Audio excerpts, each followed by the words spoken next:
Buenos días, mi nombre es Elisa Calleja y antes de iniciar quiero agradecer a la Comisión Nacional de Bioética por invitarme a participar y a los organizadores que hacen posible todo esto. En esta ocasión voy a hablar sobre trasplante de útero, perspectivas bioéticas. El trasplante de útero, como su nombre lo indica, es el trasplante de un útero a mujeres que padecen factor de infertilidad uterina, es decir, mujeres que no pueden tener, que no tienen un útero y por lo tanto no pueden estar embarazadas. Este trasplante lo que ofrece es la oportunidad para que puedan tener descendencia genéticamente relacionada con los padres intencionales y experimentar alguno de los elementos físicos y emocionales propios del embarazo. Cuando hablamos de infertilidad por factor uterino, AUFI por sus siglas en inglés, puede ser congénita o puede ser adquirida. Congénita se conoce como el síndrome Mayer-Rokitansky-Kuster-Hauser, es decir, mujeres que nacen sin útero y aproximadamente a los 15, 16 años a no presentarse un periodo menstrual, se empieza a indagar el motivo del mismo y se descubre este síndrome. Adquirida cuando se realiza una histerectomía y una mujer quiere seguir teniendo hijos o quiere tener uno si no ha tenido ningún embarazo, que se haya desarrollado de forma normal y haya resultado en el nacimiento de un bebé. Entonces tenemos estos dos tipos de infertilidad.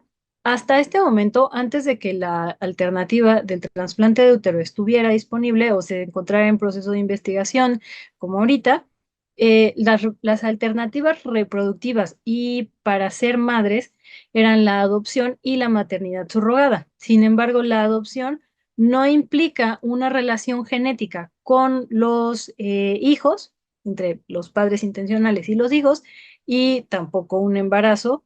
Y la maternidad subrogada, si bien sí implica una relación genética, puede implicar una relación genética con los padres intencionales, tampoco conlleva un embarazo. Entonces, el trasplante de útero es la primera alternativa que resuelve estos dos puntos o que aborda la posibilidad de la relación genética y de experimentar un embarazo.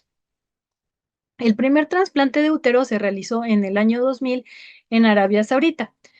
La receptora fue tratada con inmunosupresores al tratarse de el trasplante de un órgano. Tiene que haber inmunosupresores por el rechazo por parte del organismo que receptor. El útero sobrevivió durante 99 días, pero presentó necrosis masiva, por lo cual se tuvo que retirar. 11 años más tarde, en Turquía, se hizo un segundo trasplante de una donadora cadavérica. Hubo un embarazo clínico, pero el nacimiento no fue viable.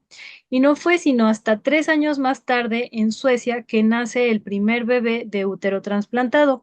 Fue parte de 9 procedimientos, o sea, 9 trasplantes que se realizaron. La mujer que dio la mujer que recibió el útero y a partir del cual se gestó un embrión y nació el bebé, tuvo que participar en 2 ciclos de fertilización in vitro, una cirugía de trasplante, tuvo episodios asintomáticos de rechazo, el nacimiento es por cesárea y al finalizar se realiza una histerectomía, pero fue en el 2014 donde tenemos el primer caso exitoso de trasplante de útero, es decir, nace un bebé a partir de un útero trasplantado. Este tipo de trasplante se considera efímero. Está en la misma, así como el trasplante de cara, por ejemplo, se considera efímero, este también, porque no salva vidas. Una mujer que tiene AUFI no tiene su salud comprometida. Puede continuar sus actividades y su desarrollo profesional, por ejemplo, de forma regular. No se ve afectada si hablamos, por ejemplo, de alguien que necesita un trasplante de corazón. Entonces, en este caso no se salva la vida, sino que recibir un útero permite mejorar la calidad de vida. Y se recomienda que este sea retirado después de 1 o 2 embarazos para limitar el uso de inmunosupresores, o sea, que estos se utilicen de manera temporal, únicamente durante el periodo en el que se tiene el útero, es decir, se recibe el útero, 1 o 2 embarazos y se realiza una esterectomía, entonces limitamos el uso de supresores y al mismo tiempo limitamos las consecuencias o, sí, las consecuencias que puede haber por el uso de este tipo de medicamentos. Ahora, cuando hablamos de donadoras, podemos verlas, pueden ser donadoras vivas o donadoras cadavéricas. En el caso de la donadora viva, se busca que sean mujeres que hayan tenido embarazos exitosos y no querer tener más hijos.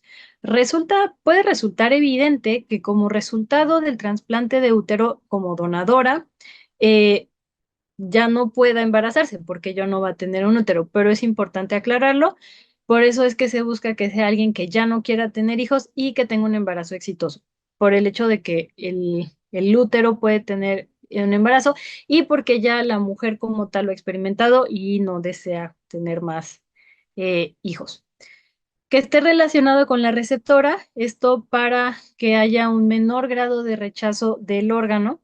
Una de las ventajas es que puede haber estudios previos y puede ser una cirugía electiva. Ahora, cuando hablamos de una donadora cadavérica, esta no está relacionada con la receptora, lo cual puede conllevar una mayor posibilidad de rechazo del órgano. Y es importante especificar la posibilidad de donar el útero.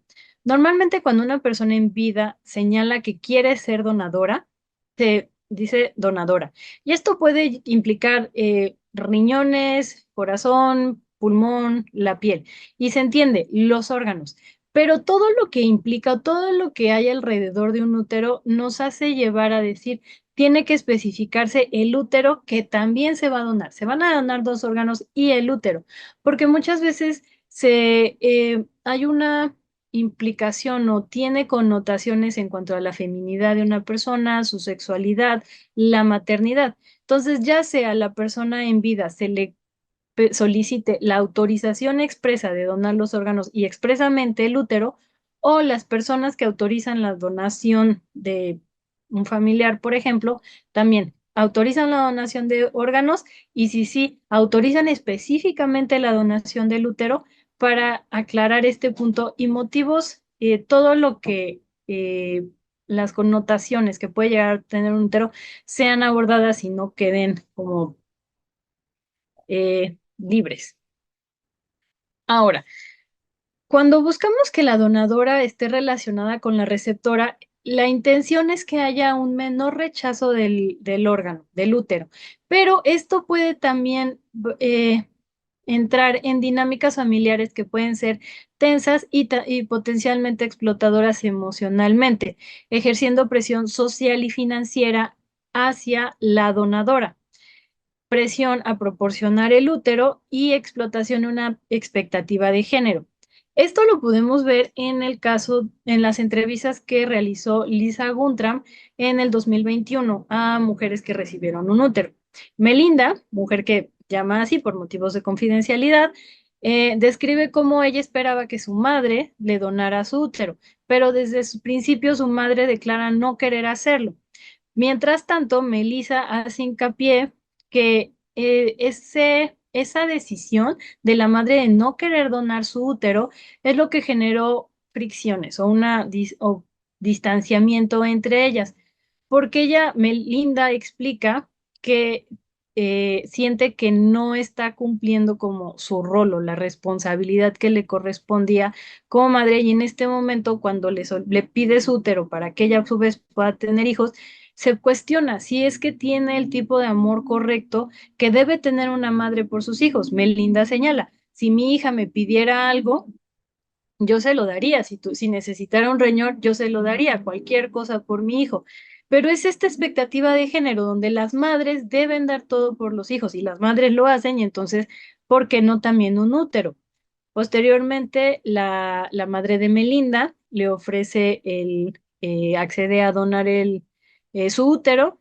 Melinda, en esta ocasión, lo rechaza y lo recibe de otra persona. Pero entonces es esta diferencia, es esta explotación de la expectativa de género y la explotación de una relación cercana, afectiva, de parentesco que debe ser puesta en tela de juicio cuando presentamos la opción de que sean donadoras relacionadas con las receptoras, porque no es simplemente, o sea, no es un procedimiento sencillo. Hay muchas cosas relacionadas con un útero y todos los procesos a los que se va a someter la donadora tienen que ser puestos en tela de juicio y no simplemente esperar por ser madre y por ser mujer y por ya no estar utilizando, o sea, por ya no querer tener más embarazos, me lo puede donar. Entonces, esta relación cuando hablamos de un útero donado de alguien relacionado con la receptora, tiene que ser puesto en tela de juicio para evitar esta explotación familiar y de expectativa de género. Ahora, el punto con el trasplante de útero es que estamos hablando de un proceso de reproducción asistida que se lleva a cabo en un órgano trasplantado. Es decir, son dos áreas que hasta el momento no interactuaban entre sí, pero cuando hablamos de trasplante de útero, las juntamos y las ponemos en el mismo contexto. Es decir, tenemos el proceso de fertilización in vitro, el cual va a tener que ser parte de todo el trasplante de útero y del embarazo para que puedan hacer un bebé, el embarazo como tal, reproducción asistida. Por el otro lado, trasplante, el trasplante del útero y el uso de inmunosupresores. Entonces, ¿cómo hemos de considerar este proceso? ¿Como reproducción asistida o como trasplante de útero? Hasta este momento no se ha puesto o no se han señalado criterios éticos, bioéticos que debe haber como un proceso de reproducción asistida en un órgano trasplantado. Tomemos, por ejemplo, los criterios de distribución. Si nos ponemos en el área de trasplantes de útero, cuando hablamos de AUFI, no hay mayor o menor urgencia para mujeres de recibir un útero. No se tiene un útero y todas están en el mismo punto de AUFI. Simplemente no hay grados o no hay urgencia por recibirlo. No hay posibilidades de un embarazo, pero no hay mayor o menor posibilidad de un embarazo. Y al mismo tiempo, eh, hay infertilidad, pero no hablamos de grado de infertilidad, simplemente infertilidad. Entonces, no podemos plantear mayor urgencia o menor urgencia entre mujeres. Entonces, ¿cuáles serían los criterios de distribución? Por otro lado, ¿cómo determinar los parámetros dentro de los cuales una mujer debe encontrarse para considerarse calificada para tener descendencia? Criterios que cuando hablamos de trasplantes de órganos hay, pero en el área de reproducción asistida no tenemos. Podría plantearse una evaluación para eh, identificar o señalar o evaluar la idoneidad para la maternidad, pero hacerlo parece injustificado y una invasión y una invasión a la dignidad y los derechos reproductivos de estas mujeres. Entonces, ¿cómo vamos a determinarlo? Si nos paramos en el área de trasplantes de órganos, los criterios que tenemos aquí no parecen suficientes para la reproducción asistida, parte de lo que esto es. Ahora, si nos vamos en el área de la reproducción asistida, en este caso no se excluye a ninguna mujer de recibir tratamientos, ni por motivos sociales, económicos, ni psicológicos. Entonces, ¿cómo? O sea, todas las mujeres han de recibir un útero. Y si es así, ¿cómo vamos a determinar quién lo recibe antes y quién lo recibe después? Porque así como hay en cualquier órgano que necesite, personas que necesitan trasplantes de órganos, hay escasez, podemos asumir que también va a haber escasez de úteros para mujeres con AUFI. Entonces, se han de establecer registros para que en cuanto haya un útero disponible, ya sea por donación altruista o cadavérica, estas mujeres, la primera en la lista, recibe el primer útero y así sucesivamente, o cómo es que se determina la distribución.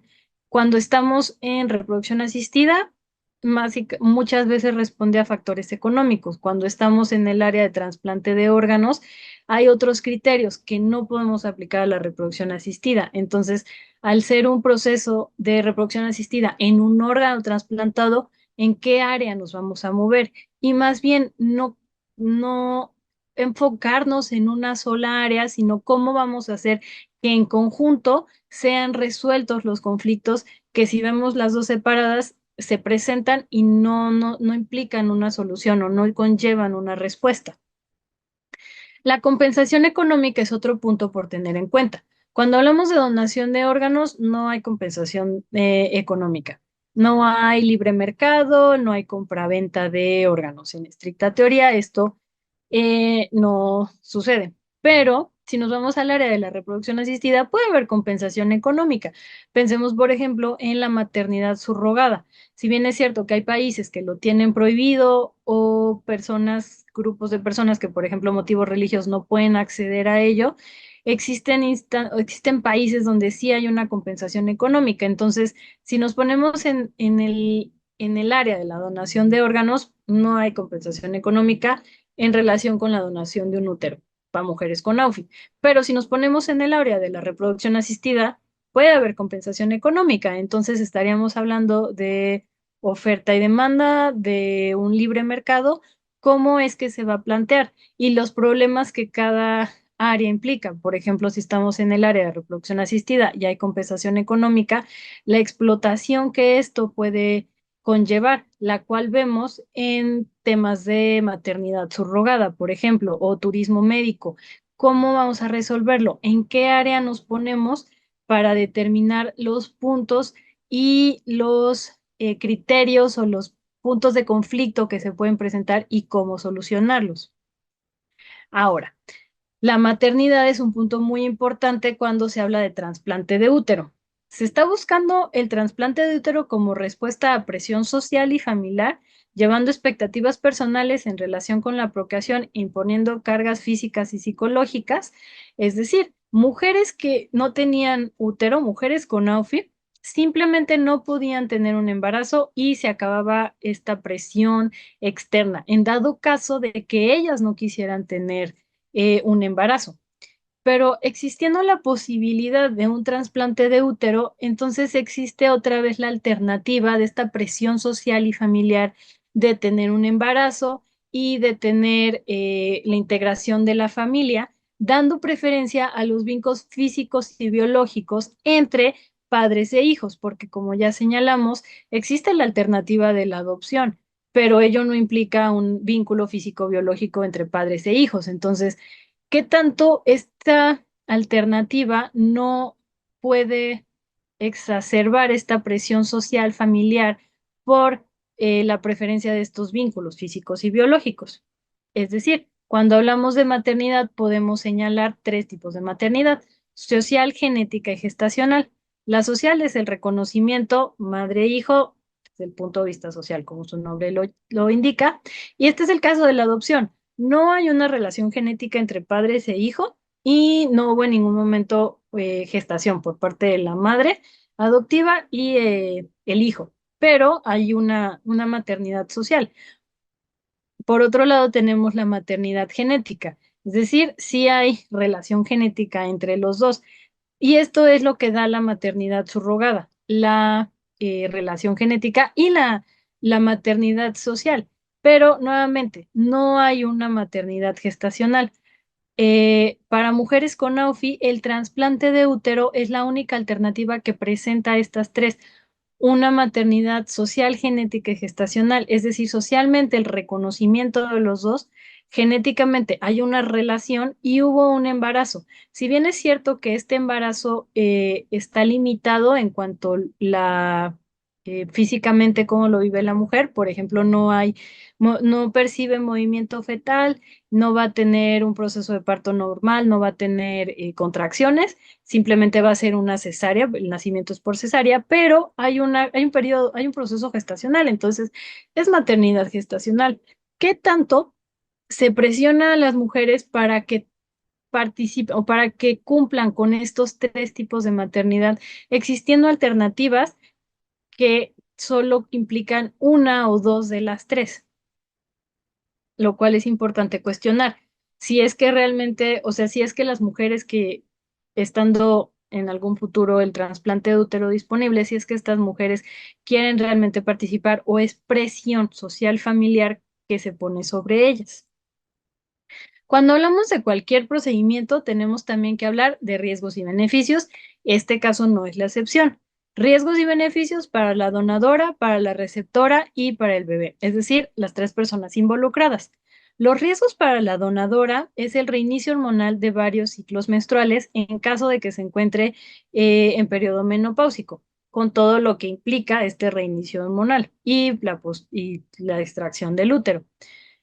Como esta extracción tiene que hacerse preservando un amplio soporte vascular, se trata de una operación más larga que si se hiciera una esterectomía simplemente para retirar el útero por motivos, no sé, por ejemplo, cáncer. Entonces, la operación es más corta. Entonces, los riesgos que conlleva este tipo de procedimiento quirúrgico y los riesgos psicológicos al tratarse de un órgano con el cual está relacionada la feminidad, la sexualidad de las mujeres y la capacidad reproductiva. ¿Cómo puede esto afectar a la donadora perdiendo este órgano? Si bien lo dona, puede existir el impacto emocional, ya sea a largo, corto, mediano plazo.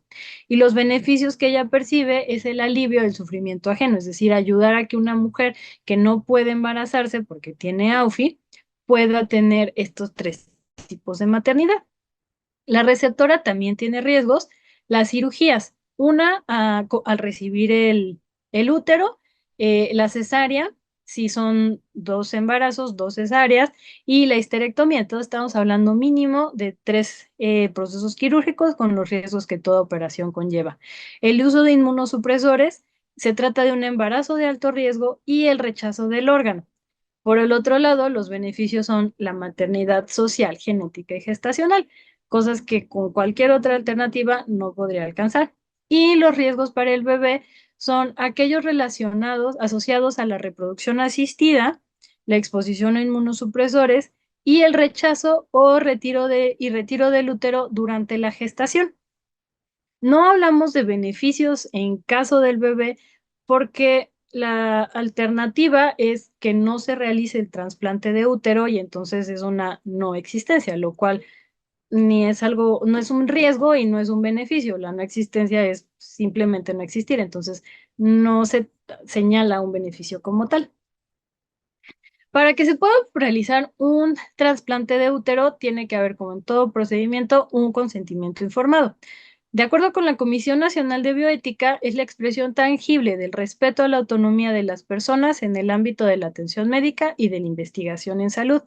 Y es un proceso continuo y gradual entre el personal de salud y el paciente, que se consolida en un documento, pero es un proceso, no es simplemente la firma de un documento, sino ese es el punto final.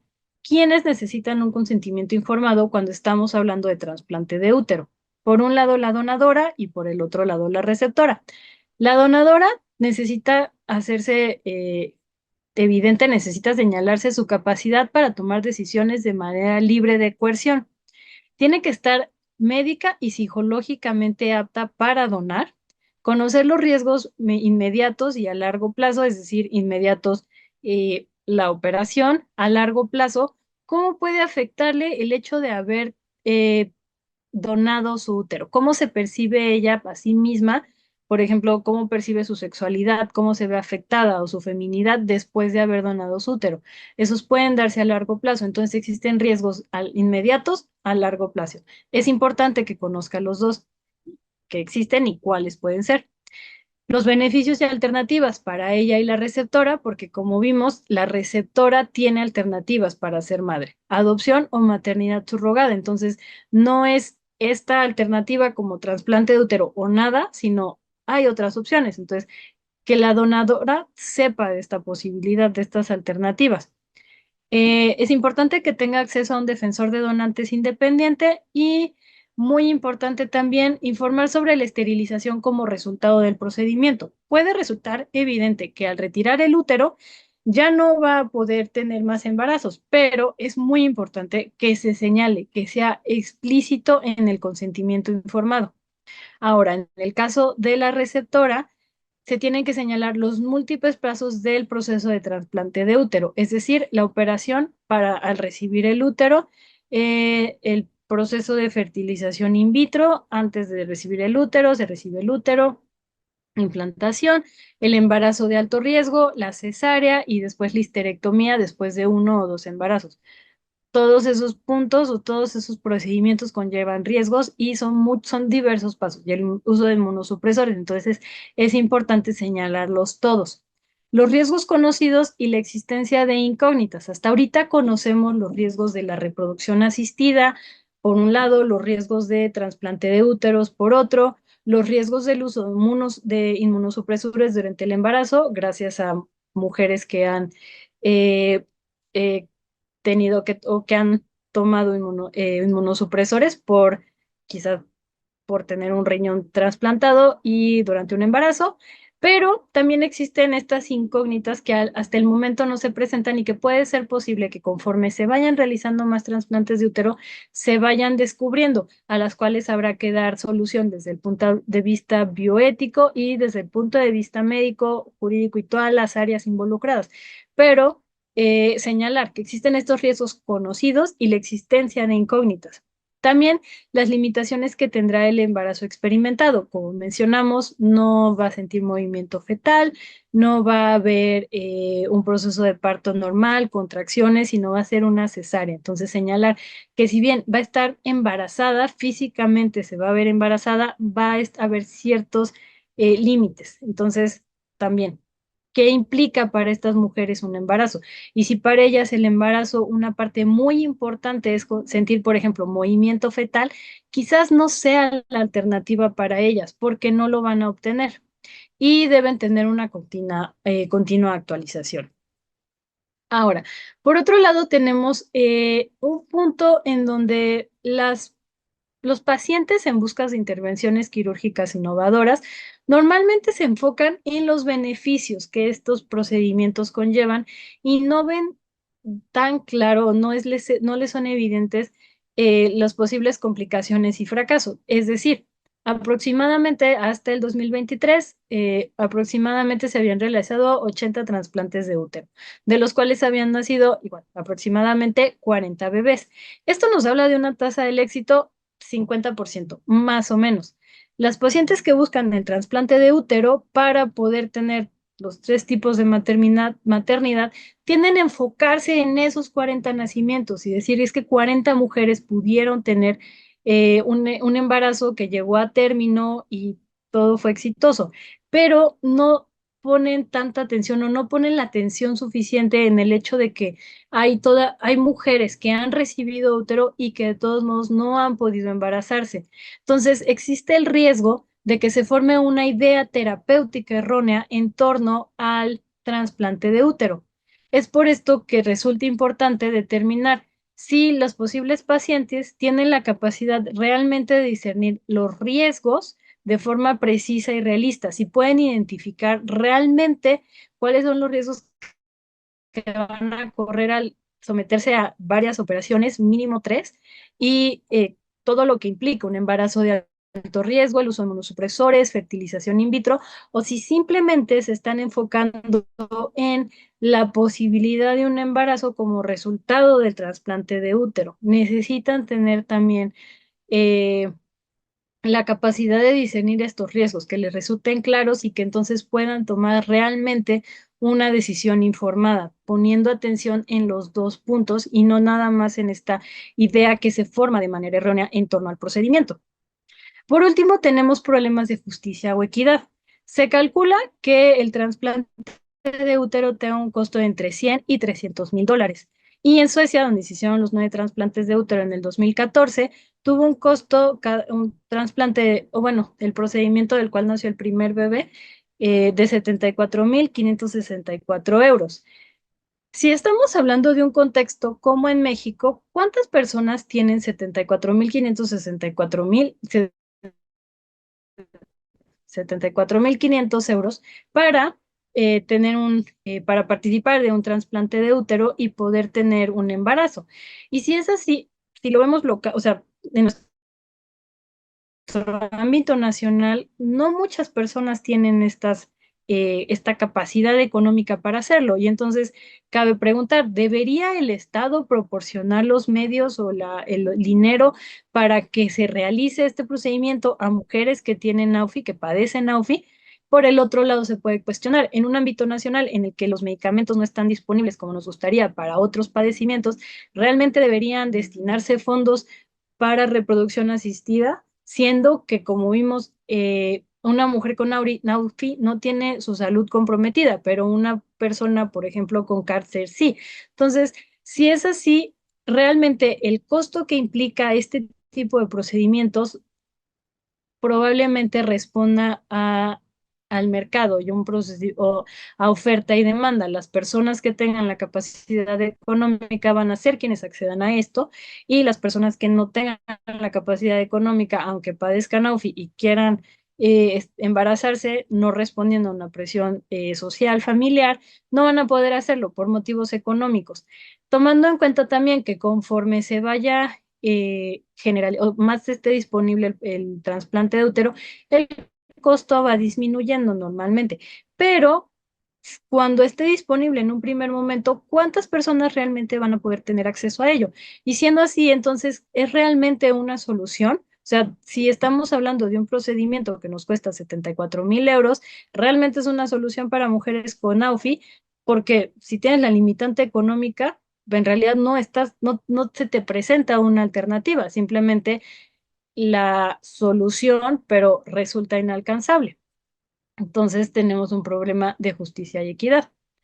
Es importante señalar que estos problemas no agotan los conflictos bioéticos que puede haber sobre el trasplante de útero, pero es importante iniciar por algún lado, antes de que el procedimiento, bueno, no antes, sino conforme el procedimiento se va desarrollando y va a estar, se espera que esté disponible para personas con AUFI, ¿qué puntos debemos solucionar? ¿Qué puntos deben tener atención bioética? Y conforme se vayan presentando más situaciones, irlo resolviendo, pero no dejarlo simplemente para que se desarrolle de forma independiente a la bioética, sino que vayan de la mano, buscando siempre entonces preservar el bienestar de todos los involucrados, de las mujeres donadoras, de las mujeres receptoras y de los bebés resultados de todo el procedimiento. Muchas gracias. Acompáñanos en nuestras videoconferencias, mesas de diálogo, cursos y otros eventos. Dale me gusta, comparte y suscríbete. Y no olvides seguirnos en todas nuestras redes.